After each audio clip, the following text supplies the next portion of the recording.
संसदेच्या अधिवेशनाचा आजपासून शेवटचा आठवडा सुरू झालाय। शेवटच्या आठवड्याचाही खरं तर या ठिकाणी वादळी ठरण्याची शक्यता आहे। अधिवेशनाचं कामकाज सुरळीत चालणार का याकडे लक्ष आहे। परदेशी फंडिंग सुधारणा विधेयकाच्या मुद्द्यावरून विरोधक सरकारला घेरण्याच्या तयारीत आहेत।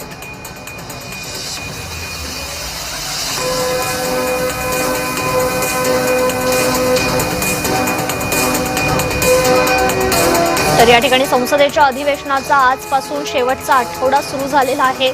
शेवटचा आठवडा देखील वादळी ठरण्याची शक्यता आहे। अधिवेशनाचं कामकाज आता सुरळीत चालणार का याकडे लक्ष आहे। विरोधक मात्र सरकारला घेरण्याच्या तयारीत असल्याची माहिती आहे।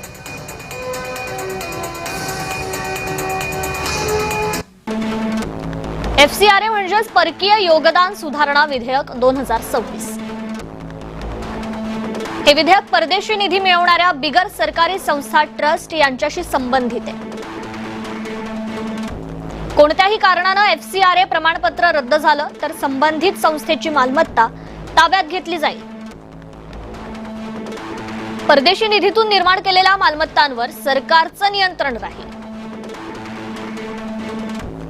दर 5 वर्षांनी FCRA प्रमाणपत्राचं नूतनीकरण होईल। ते झालं नाही तर मालमत्ता सरकार जमा होईल। FCRA म्हणजेच परकीय योगदान सुधारणा विधेयक 2026 आणि या विधेयकावरच शेवटच्या आठवड्यात चर्चा होणार आहे।